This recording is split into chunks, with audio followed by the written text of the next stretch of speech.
Okay, so we move to the number three, the utter purity that be raised with further enlightenment. This is called the stage of illumination. Uh, Utter purity that be get further enlightenment. Yeah. Okay. Mm. So when our mind is pure and we ready for future enlightenment, right? So that the state of illumination. Um. Okay. Yeah, state of illumination of the mind. Uh, okay. You have any idea about this, Senston? Yeah, I'm familiar with this term, prabha, and I think that's how they're translating into utter. Mm-hmm. Um, Prabha in Ayurveda, it's used to describe a an herbs or a mushroom or any sort of thing that might be a medicine to describe its effects that are not related to its taste. You mean, So it would sort of be, yeah, yeah, yeah. the prabha there at the end, yeah. So it seems like it's sort of it could maybe also be described as like the essence or what's essential to something, what's inherent to something, and that would be like a property of the original nature. Okay.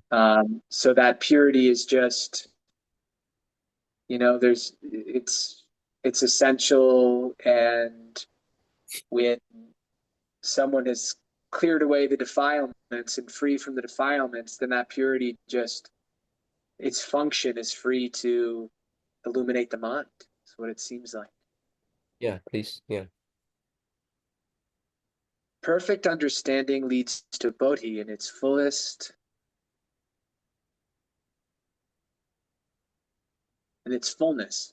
This is called the stage of mastery of glowing wisdom. Archi Smanti. Um, yeah, perfect understanding.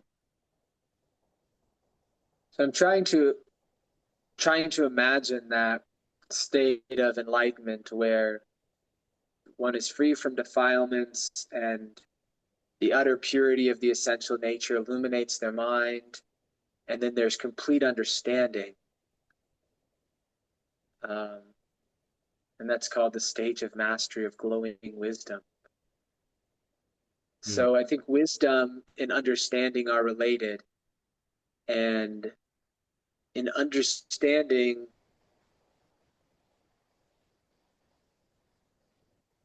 like there's a sense of,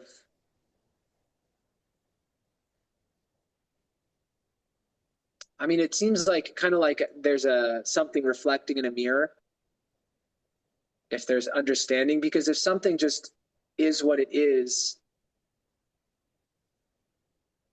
I Mm. think it's hard to talk about like understanding this concept is probably different than the way that I think of understanding. Mm-hmm. Um, a probably more like refined version of it. And I think it's not really I can't really grasp how to conceptualize that. Mm. Yeah, the worst understanding somehow it may indicate that we analyze between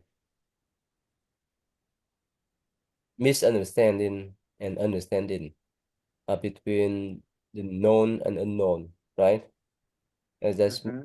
somehow we use basically whenever we recognize, oh, okay, I understand that. For example, let's say before I learn English, right? I don't know the word table, right? But when you point Mm-hmm. to the table, you say table. I understand. That means table in English, but in Vietnamese, different words. So when I understand that is table, that means I use that word and reflect it into my mind. Oh, I know that is the table. I understand that. And my point is that we use analytical thinking to process our understanding of the table. Make sense? Mm-hmm. It's different from being aware of them, being aware of the table, being aware of the chair, being aware of the laptop. When we're aware of that, we we don't just speak any word that we don't understand or not. We don't need to describe anything, but we get aware of that. That's much different. That kind of awareness is our intuition awareness that go beyond the analytical thinking. It makes sense now? Yeah, Mm. yeah. Yeah, so when we still say, "Oh, I understand this and that," that means we get stuck with the wording. With our important is our analytical thinking. Mm-hmm. And when we stuck with our analytical thinking, we limit ourselves. We limit our wisdom to recognize things are the way they are. And uh, mm. And also on the top of that, when we talk about the level of understanding, may be different too, right? Your level of understanding about medical field is different from mine. I don't understand much. And uh, on my level of understanding,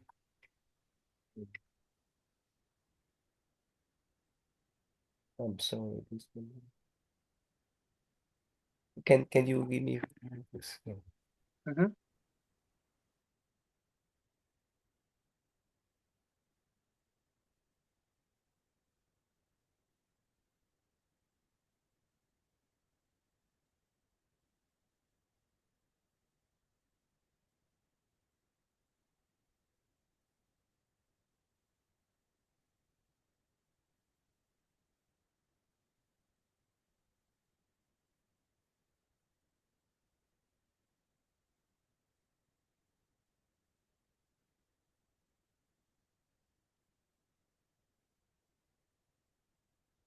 I apologize.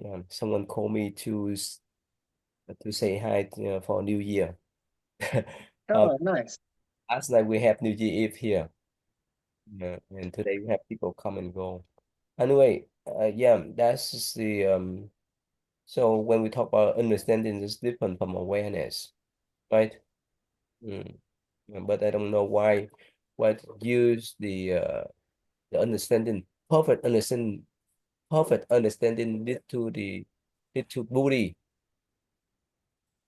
What do you mean by perfect understanding here?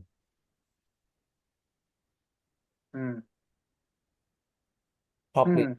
Well, I think because imperfect understanding is what leads to confusion, where it's not, and then like the arising of consciousness and then all the 12 linked conditions, that sort of that ignorance. Um, so maybe perfect understanding is the natural function of the essential nature when the ignorance isn't present. And so that Bodhi is just naturally arises when ignorance doesn't obscure um, this inherent perfect understanding. Mm. Probably yeah, I'm still down about understanding here because in my mind when we talk about understanding, like just explained recently that the delay to our analytical thinking when we fall into the trap of analytical thinking, it's not easy for us to recognize our own wisdom, right? We analyze things based on duality, good, bad, black, white, and so forth. We still fall in the trap of duality. But of course, probably when the perfect understanding, probably yeah, that yeah, that reasonable to lead to the Buddhi. Yeah. Okay. Let's go. This the mastery of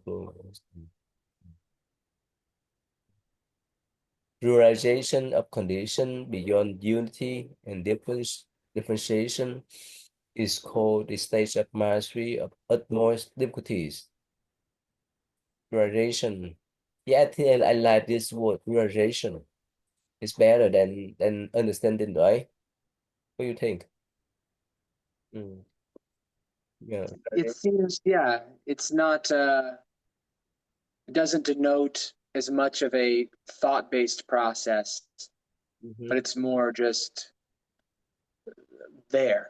Yes. Mm-hmm. Pluralization condition beyond, right? Beyond unity and differentiation. Yeah. Okay. Unity and differentiation is called the stage of mastery of utmost difficulties. Unity, unity, good, bad, black, white, and differences. Yeah. Yeah, this makes sense. Mastery of more difficulties. Yeah. Mm. Well, we don't know when you have that type of uh, handment, that state of mind, realization of condition beyond unity and differentiation. Mm. Yeah, beyond differentiation is understandable, right? Different differentiation of between good, bad, black, white, and so forth. Yeah, unity. The unity. Yeah, that understandable. Um, but beyond that, something beyond the thinking, uh the discrimination and so forth. For the state of mastery of most difficulties. So when we go beyond that, that we can mastery any kind of state that go beyond any difficulties, we can overcome them, right?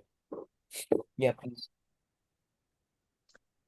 The manifestation of non-active bhuta tata is called the stage of the appearance of the absolute, abhimukhi.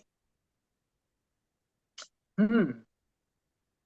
So I do not know what non-active bhuta tata is. Okay. Yeah, let's type. I don't know too. Let's type this word. I remember bhutagama is like plants. That's like plants are referred to as bhutagama, but bhuta tata, I don't know. Search, Bhuta shows up in the Shurangama mantra. There's bhutagraha Oh, comes in. here it say that Buddha Tara is a sense of success in Buddhism. The essence of The success. essence of suchness. Oh, okay. It's understandable, right? That's a Yeah. sense of pure nature too, Buddha nature, right? Yeah. But sort of what is at the source of all things? The sort of yeah, the sort of our mind, a pure mind. Mhm. Okay, that makes sense, right? Yes. Yeah, that makes sense. Right. Oh, I think they may be outside, Lisa. Lisa, I think he may be outside. Yeah, in the cage. He's not barking, so Yeah, so non-active sense of sickness, right? Okay.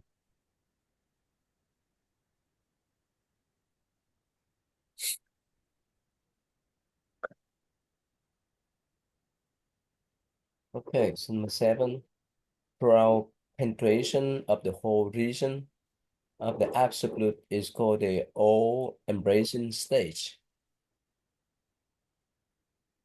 Hmm.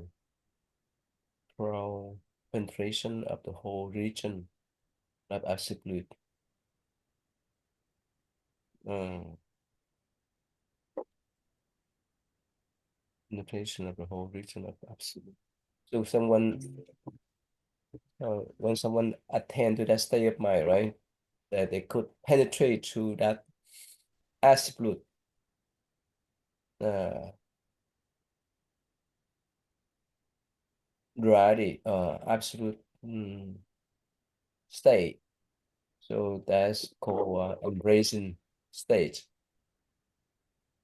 So if we penetrate to that kind of substance, that kind of absolute, we can embrace any state of bodhisattva, right? Mm. Mhm. Yeah. Okay, please. The next one. Full manifestation of the absolute one mind is called the stage of imperturbability, akala. Wow, yeah, I mean, we're seeing, I love that they're putting in the Sanskrit because we're seeing the some of the words that are in the mantra. Oh, you see that? Mm-hmm. Yeah, akala mritu. There's one in the fifth assembly, Mm. akala comes in there. State of being calm in Drogba, especially in the state of in the face of difficulties. I mean, ability to remain self-assured in difficult situation. It's Yeah, not. so and in the mantra they say akala mritu. Mm, Mrityu is death. So it'd be calmness in the face of death in part of the mantra. mm, mm. And that would be a difficulty, you know? That'd definitely be one. So so what do you think, especially when you hear the news that some of your close friends or close relative that passed away? Is shocking for you? I'm yet to experience a really close death. You know, my grandmothers, my grandfathers died. Um, but I don't know, they weren't I wasn't really close to either of them. Both of my grandmothers had dementia. And so it was kind of like they had died before they died. You see. And my grandfather's died when I was pretty young, and I didn't get to spend a whole lot of time with the one that died when I was older. So I didn't feel it as much. And all my siblings are still alive. I did, you know, my younger brother's mother died, and there was a time when I really felt the impact of what that must be for him. Like felt it in a way that it'd been years since it happened, but I hadn't really appreciated to contemplate. Like I hadn't really fully exposed myself to the idea of what it would mean for if my mother died at that age, because he was probably like 12 or 13 years old. And I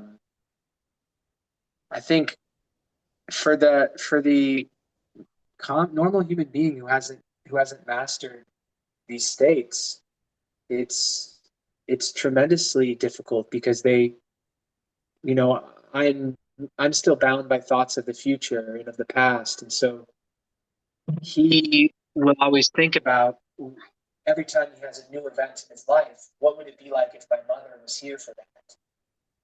And he will see other people celebrating events with their mothers, and then he'll be reminded of the fact that his mother's not there. And so it's not like he just had to deal with it when it happened. It's like he's reminded of it continuously throughout his whole life. Mm. Um, so it really could be like an ongoing suffering if someone, doesn't isn't able to like learn these teachings and begin to practice them. Yeah. As Buddhist monk, I did so many funeral services for many people, but I remember clearly that the first mm, person that I witnessed how he changed from being alive into a dead person. Have you had that kind of experience before? Have you had I've been involved in the hospital you did? with situations like that where someone went into a cardiac arrest, Mhm. and there's one in particular that I think of. Yeah. Yeah, I remember clearly that yeah, he has the lung cancer because he is the what do you call, he did the job like this is just the Chewy Smith, right? Uh, Mhm, where's that Chewy Smith, right? mhm, Um, they made, for example, they decorate the gold, the ring, or the yeah the headwear. I mean that the necklace and so forth, right? Somehow mhm, because of the dust of the metals that they make every day is they inhale, exhale, they inhale so many dust. That's why it developed into his lung that he has lung cancer. And I remember mhm, that when they went down, he's still alive, but his throat probably, I'm so sorry for him. I think it's so painful for him.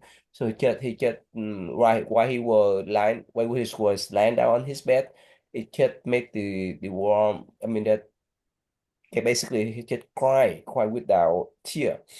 It's so painful for him. Yeah, let's say when you have the short throat, right?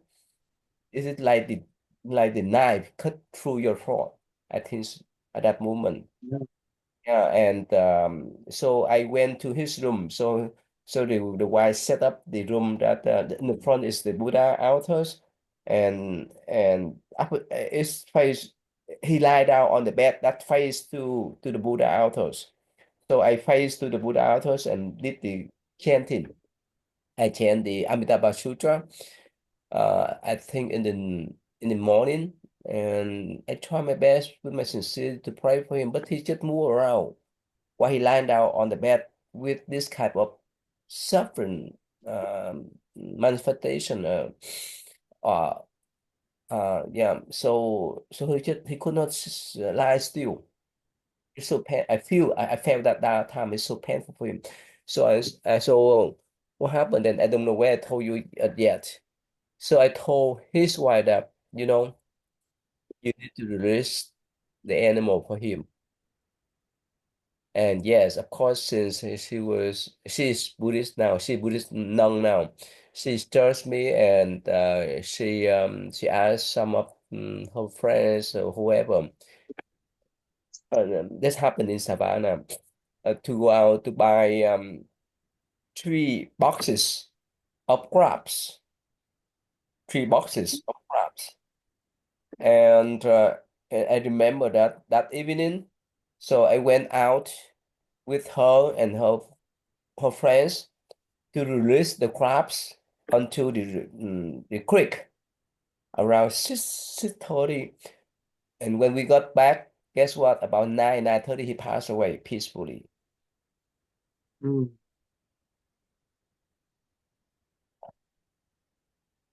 Of course, we believe that at that critical moment, yeah, he probably because of his current karma in the past, so he had to pay for that price. And somehow because I remember one of my friends in California. At that time he was a layman, now he's monk. So when his mom, before his mom passed away, they hook up the breathing machine to her mouth. You know, breathing machine, right? mhm, Basically, because of that machine, she could live for more than 3 months. And during those 3 months, my friends, now he's a monk, he went out to release the animal every day for her for more than 3 months. And she passed away. mhm. So because I remember that how he did that for his mom to help her to pay back all kind of karma before she passed away. So that's why it occurred to my mind. That told that lady, the wife of that gentleman, that she need to release the animal on behalf of him. Of course, at first, some of her family members who were Christian or Catholic, they didn't believe that. But of course, she moved ahead to do things that I asked her to do. But I don't know. We released the animal around 6:30, 6 or 6:30. By only 3 hours later, he passed away peacefully. Mhm. What do you think? I think, when I was a kid, I ate a lot of different animals. Like, I should probably, do some releasing myself.